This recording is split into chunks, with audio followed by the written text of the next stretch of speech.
للظالمين عذابا أليما وعادا وثمود وأصحاب الرس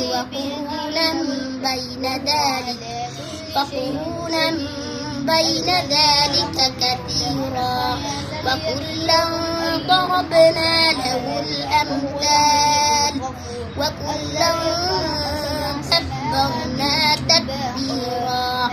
ولقد أتوا على القرية التي أمطرت مطر السوء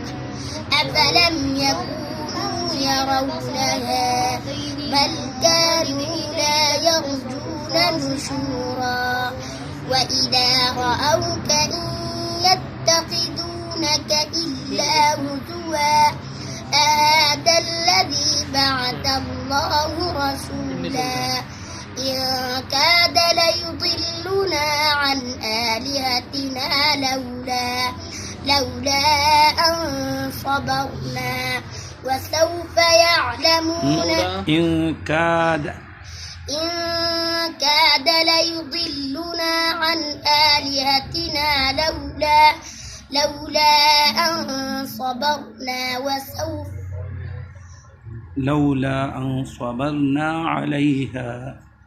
لولا أن صبرنا عليها وسوف يعلمون حين يرون العذاب من أضل سبيلا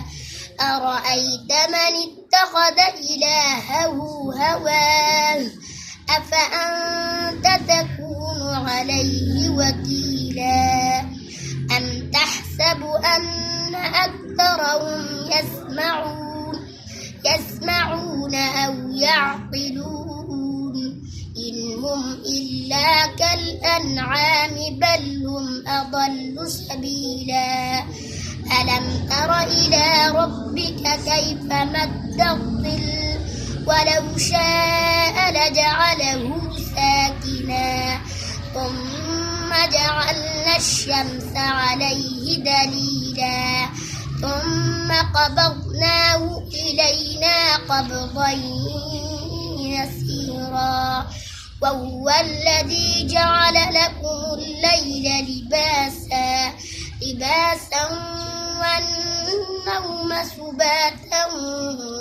وجعل النهار نشورا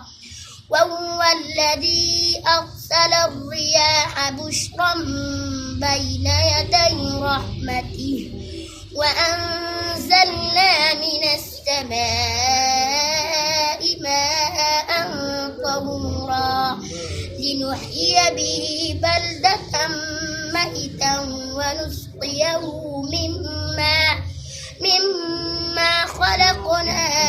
أنعاما وأناسيا كثيرا ولقد صرفناه بينهم ليذكروا فأبى أكثر الناس إلا كفورا ولو شئنا لبعثنا في كل قرية نذيرا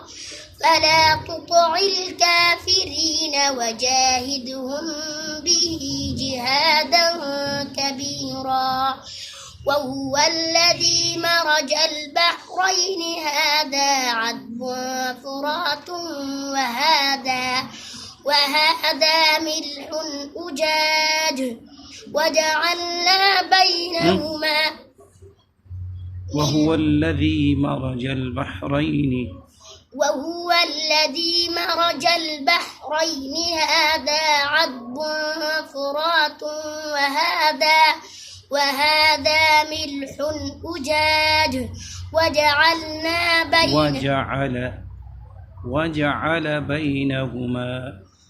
وجعل بينهما برزخا وحجرا محجورا